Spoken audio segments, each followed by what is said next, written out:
We have dum-dums to get to. Ladies and gentlemen, I present to you one of the dumbest arguments. We've heard this argument from Marjorie Taylor Greene. We've heard this argument from Matt Gaetz. We've heard it from people all over Fox, especially Tucker Carlson. And no one has put it so simply in deference to their own brain capacity as Dinesh and Debbie. Our border or Ukraine's? This says, Debbie and I discussed the Democrats' obsession with protecting the Ukraine border while scandalously neglecting our own. Now, I have not watched this clip. I'm sure that they'll bring up how much money we actually spend on the U.S. Department of Homeland Security and Customs and Border Patrol.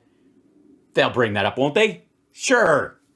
Well, I mean, if I'm taking for granted that the Democrats are spending any money on it. I think the Republicans obviously voted for this bill, so maybe they voted for an omnibus with no funding for DHS and CBP. Beg your pardon. Perhaps. Let's see. Or these faux Christian assholes who are constantly lying could just keep lying. What do you think? Let's see. Hold on. I almost turned the audio on. There we go. Here we go. Now let's see. And let's also see if Debbie can out-racist Dinesh. It's kind of a tortoise in the hare kind of thing. You know, he might get way out in front, but then, man, she just bides her time. I want to say a few words about what's going on at the border. The border. We got to say something about the border. And I just want to begin. We're very excited by expressing, my disgust at this is the Biden. You think you're disgusted? Look at Debbie's face. She didn't even put contour on. That's 100% base. She's based. Spokeswoman, Jean-Pierre or whatever her name is. And why bother memorizing it? She's just the first black openly gay spokesperson for the White House. I mean, she's not important, both historically and what she does for a living. And by the way, if you don't know her name or care to, how am I supposed to think that you've actually been listening to what she says and that you'll give us an honest assessment of what she says versus reality or how much it aligns or differs? That lady, the black lady with the being all black. KJP or KPJ, whatever as Archie Bunker used to say, whatever. But in any event, she's like... Well, I mean, I understand how you feel that way since you are powerless knobs. Well, we're getting ready for a surge on the border, but there's a court order to suspend Title 42. And the journalists are like, a court order to suspend Title 42, but didn't you push to get it suspended? Well, we have to follow the court order. Yeah, but didn't you ask the court to give you that order? Isn't that your position, that you want to get rid of Title 42? You want more illegals? You want to increase... No. By the way, Republicans, let me be abundantly clear about this again. Republicans want to keep Title 42 because it artificially raises the number of crossings at the border. Not human beings, but crossings. Because due to Title 42 and the fact that people they come in and then they're immediately rejected back to Mexico and then they try again. They're each time trying to sneak through. And every time they're caught, they get marked as a crossing. Now, the Republicans want you to think that every crossing is a brand new human being. But we now know, because of the statistics that CBP puts out on their own, that as many as 27% of the people crossing have tried 3+ times. 30% of them have crossed at 2+ times. And then everybody else has crossed at least one other time. 1+. So they're not even, like, some of them, they don't even bother to know. They just, I saw you again. I'm not even taking your name. Go home. And so the amount of recidivism is creating a much larger number of crossings at the border, but not individuals. So if you get rid of Title 42, you'll start counting the number of individuals, not the number of crossings, and it will create this illusion that the number of crossings will drop completely to the number of actual human beings who come across, get processed, and are either rejected or accepted, or sent to another country that's you came through and you didn't ask Mexico for asylum, for example, and because you didn't do that, you got to go back to your own country and try for asylum in the nearest country because that's how it works. And if you start doing that and you process those people, then fewer people start coming forward and trying again and again and again. And so the number of crossings goes down, and the Republicans can't use it as a whipping post against Democrats anymore. Increase the already epidemic traffic at the border so that this... Notice the word traffic. Not the number of people, but the foot traffic as they try again and again. The sheer dishonesty of these people is really outrageous. Now, Chief Justice Roberts has stepped in and given a sort of Debbie is upset. What happens if Venezuelans get up here? Those people are temporary restoration or preservation, you could say, of Title 42. No, I think restoration is great. He's putting new chrome on it. He's trying to get the dashboard back to how it looked originally after. There's a lot of sun damage. And Title 42 was the rule that basically said that because of COVID, because of the risk of illegals coming across the border and bringing COVID, or other things. Or other things. No, not other things. Title 42 is not permanent because you might bring a loaf of bread with you, or a giant bag of fentanyl, or the severed head of your enemy. What? No, it's specific to contagious disease, stupid. Other diseases, other communicable diseases. No. Then you would never have an open border ever, because everybody could bring over some sort of communicable disease. That they could be turned away, that they could be blocked at the border, prevented from entering the United States.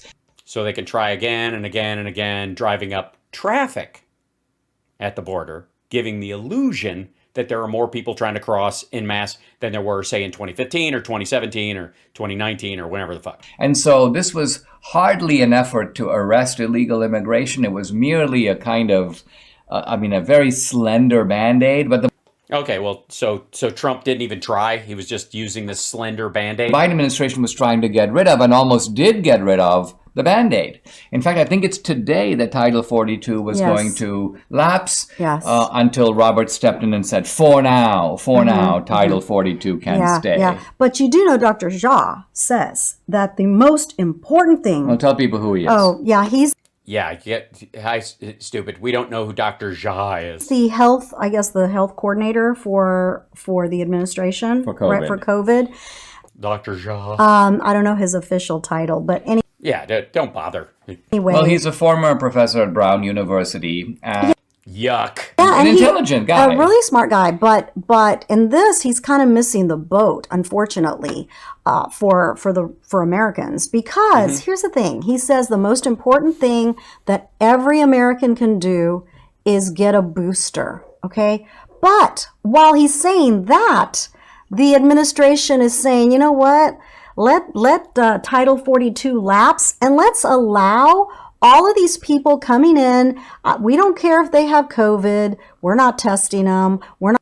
Yeah, they are. Not vaccinating them. We don't care if they. You can't force vaccinations on people crossing a border. You can offer it. A lot of them are getting it. Have tuberculosis. We don't care if they have Zika. We don't care if they have anything, really. Zika? We're going back to Zika now. Let them in. I'm sorry, when you came from Venezuela, did they test you for all these things? Were you swabbed when you came to the country? Has Dinesh had himself tested since? So what kind of a hypocrisy statement is that, It isn't, because the primary defense you have against COVID is getting vaccinated, because the chance of you running into an immigrant from the southern border who has a new strain that you're not, if you've been previously, immunized against, that you can't handle, is so fucking slim.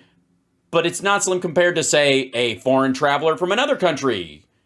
What's the fucking difference if people come across legally with a strain of any of these things. No, it's like, guy, we're not going to take you seriously until you You're not going to take this seriously ever because you want the southern border sealed. She wants to pull the ladder up into the lifeboat after herself. Fuck you. take COVID seriously. If COVID is as bad as you say it is, then it has to be bad across the board. No. Is she now clamoring for like mask mandates to come back? Not just for some Americans. So Well, look at the twisted priorities, not just of Dr. Jha, but let me pivot to one Mitch Let's pivot to something that actually makes sense and isn't just Debbie's own weird bigotry. McConnell. Mitch McConnell, I just saw Okay, and I don't have any fucking popcorn. They're going to shit on Mitch McConnell? him in social media clip of his recent remarks. He goes, the most important thing that America can do right now is send money to Ukraine. Okay, how many people in the audience, because we've seen this clip that he's referencing, actually think that's what was said? Anybody? Anybody? Is this a direct quote? Do these motherfuckers even try anymore? And again, why do I have to be the one defending Mitch McConnell, for fuck's sake? If they're gonna like lie about what he says, that's your own goddamn problem. Go after your own dude. But I mean, you gotta have a standard at some point, right? Jesus Christ. And he's talking about the new appropriation. I believe it's something like 44 or 47 billion dollars. I mean, let's pause for a minute. What's $1 billion? $1,000 million. Uh-huh. Yeah, we have a $27 trillion economy. The United States. $5 trillion of financial activity goes through Goldman Sachs's coffers through their machines, through their computers, every fucking day. 5 trillion with a T. And you're going to tell me that by the way, the defense budget, which is like $894 billion, up from last year, that the United States can spend $100 billion supporting Ukraine, protecting the people of Ukraine, and at the same time decimating the Russian army. It sounds like a pretty cheap date. So they're taking our money, $47 billion, to give to Ukraine. And why? Well, we have to preserve the integrity of Ukraine's border. We can't have the Russians crossing over the Ukrainian border. Yes. Yeah, it's not the crossing. They didn't give a shit. But Russians were visiting Ukraine constantly. They didn't have a walled border for people to come back and forth. They attacked with fucking tanks and helicopters and bombs. They're strafe bombing the infrastructure. 92% of their attacks are on civilians and infrastructure. It ain't... The Russians aren't coming there to try and get a job washing dishes at fucking Mar-a-Lago so they can send a third of their paycheck home. So they're worried about their border. And there's Yeah, this is the stupidest argument. We've heard this from fucking... This is the same shit. Yeah, and by the way, I voted for Joe Biden. I voted for Democrats and to take over the House and the Senate. That's how I voted. And I wanted them to, at this point, by the way, since the Ukraine war wasn't happening at the time, the idea is that Biden was going to get us out of Afghanistan. And in a situation like this, I would trust that he would be on the right side of it. I voted for him because I trust him with our tax dollars to actually put it towards good causes, especially like what's going on in Ukraine, supporting the right side in there. As a matter of fact, the reason to vote against Trump was because he would have supported Russia in the invasion of another country's border. What would they have said if Trump had won? That tax dollars, we want to spend they don't want to, he wants to stop people at our border, but he wants to spend money helping Russia cross Ukraine. Get the fuck out of here. What sovereignty. about our border and our sovereignty and our citizens who, some of them are not going to have a Christmas this year. They don't have any money. And Really? You're that concerned about, you're concerned about the homeless, Debbie? Are you concerned about truly broke Americans? Really? Really? So you were against like union jobs because why and minimum wage because and they don't even have money to put gas in their car, let alone buy gifts for their children. So this is just ridiculous. I mean, it's just beyond ridiculous. I mean, this is what. Yes, basically what they're asking for is communism. That's Debbie, the Venezuelan communist, and her asshole husband who lies for a living, former felon, or I guess current felon. You're always a felon. Once a felon, it's like being mayor. Like Giuliani calls himself Mayor Giuliani. Do we just call him Felon D'Souza? That she wants the government to dole out money to anyone who doesn't have money before helping any other country or whatever. If any American doesn't have cash, the government's supposed to give them money. I mean, it's not like there's a shortage, there's a shortage of jobs. There are 5 million more open jobs than there are workers in the United States. So it's not like those immigrants are coming across and stealing our jobs, Deb.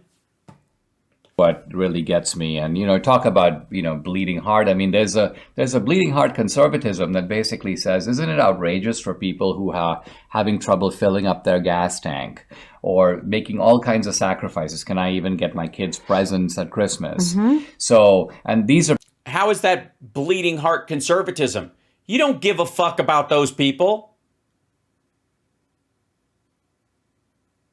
None of those people are going to benefit from the Trump tax cuts. The fuck are you talking about? Half of those people, if they wanted to start a business, couldn't find workers to work there. People saving $1, $5, $10. Yep. Meanwhile, these irresponsible scoundrels in Congress, which, by the way, includes a substantial cohort of Republicans, especially the so-called rhino types. Well, no, because you name them that. Anybody who doesn't do what you want, you're going to label them that. So they're not, and by the way, so-called? What the fuck does that mean? You're calling them that. Shelley Capito Moore is part of that, and Caputo? Romney is part of that. Yeah. Portman is part of that. I mean, these people are a national disgrace, and they demoralize their own side because you have conservatives and Republicans like me, and I'm like, wow, this is the. You mean other felons? This is the party that's supposed to save us from the bad guys, when it seems that at least some of the time they're fighting the good guys, namely the Russians. The fuck? you're in it with the bad guys. Exactly. I just think it's time to vote these people out, guys. No, the election happened a couple of weeks ago. There's not another election for 2 years. I mean, there's a couple of little ones, I suppose, but you're going to lose those too. Because we can't, as a party, say that the other party is the bad guy while we have some of our own. Okay. Yeah, I think you should do a big purge. Good idea. Jesus is the reason of the season. Don't criticize the splinter in someone else without pulling the log in your own, which is an odd analogy. So we've got to clean up our house. I agree. It's a fucking mess. I can smell it from here. And we've got to. And by the way, Zelensky called. He wants his sweater back. Does Dinesh know? Realize that we've got a crisis on our hands, and vote. Yes, and America's never had crises before. And also, Russia attacking another country isn't a crisis. All right. Voting Democrat mainly is going to keep this up, and we're going to have another really bad and very, very tight. Tight. What do you call it when you have to tighten your wallet?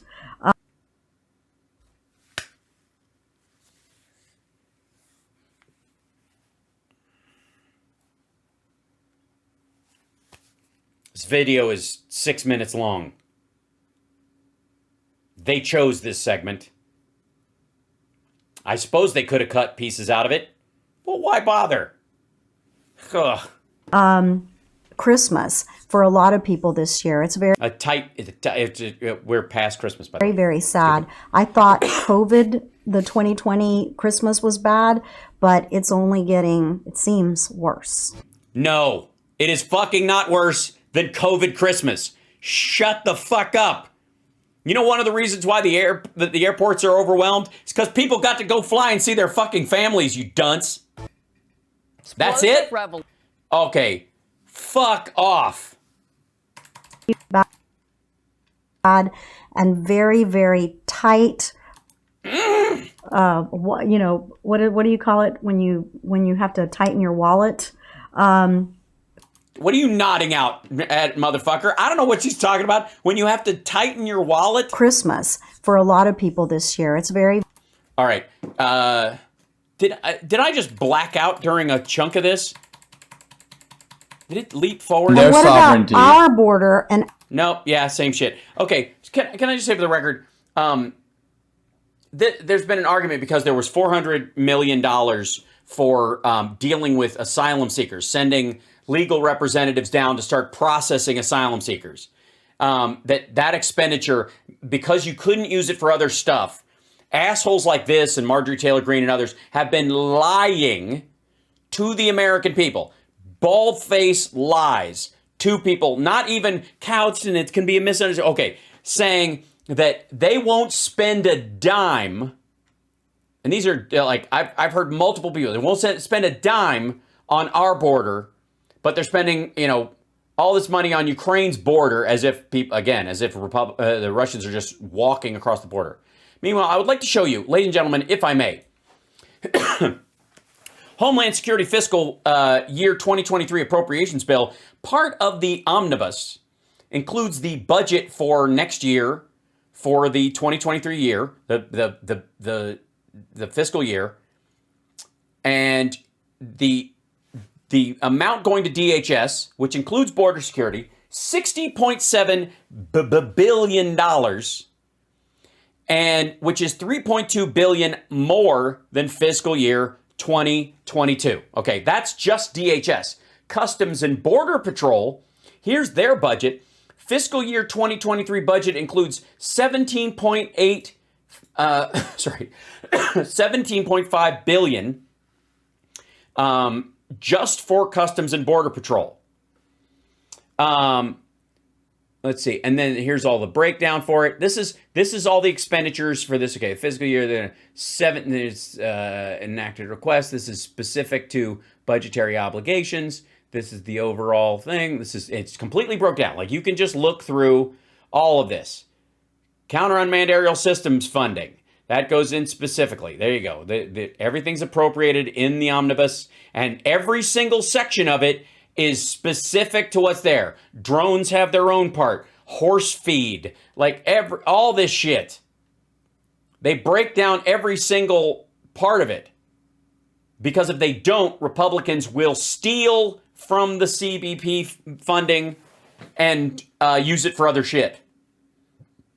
They'll build a wall and forget that there's anything else going on. The money allotted specifically to process asylum seekers so that people can be either brought in or rejected, again, because it has to be adjudicated, is $400 million. Customs and Border Patrol and DHS has a combined $76 billion budget. That goes towards the southern border as well. And as a myriad of things, like I said, including drones, surveillance, airplanes, ATVs, the salaries of all the Customs and Border Patrol people that work down there, the people who actually work at the booths when cars coming back and forth, all that shit. Now, these guys are basically said, we're ignoring our border, neglecting our own. That's what it officially says. Here you go. Debbie and I discussed together, obsessed with protecting the Ukrainian border while scandalously neglecting our own. The budget for both of those areas went up over $6 billion from last year, which was up from the year before. So either their idea of neglecting something is throwing billions at it, in which case I would love to be neglected like that, or they're hiding the fact that Republican governors like Greg Abbott are somehow shuffling the cash around and not spending it on the border. Why is that? Why is Greg Abbott getting billions more in funding for the border and not spending it on the border? How come? I mean, he's calling up the National Guard volunteers. They've had multiple suicides, people's businesses ruined because they're on this never-ending Operation Lone Star horseshit at the border. But if the Biden administration is opening the border and the Biden administration is neglecting the border, then why are they raising the money allocated for the border by billions of dollars this year? And again, if you hear anywhere that the border is wide open, it's Biden's, he's allowing anybody who wants to come in, the border is wide open, it's an open border. If you're hearing that from anyone, you're hearing it from a Republican on television or on the internet. Anywhere there's a mic in fucking front of them, they will tell the world the border is open. And Karine Jean-Pierre and anybody, this DHS spokesperson coming on and saying in English and Spanish that the border is not open, that it's closed, and doing, having Kamala Harris go down to South America and say the border is not open to people down there. Don't believe the hype. Is hard to compete with Sean Hannity and Tucker Carlson and Laura Ingraham and everybody on Newsmax and RAV and RSBN and these fuckers saying nonstop all the time the border is wide open. Stay. So, not surprising, lying pieces of shit. Standard operating procedure for Republicans. But I'm glad we got right into that. You're watching House Sparks Mega Worldwide.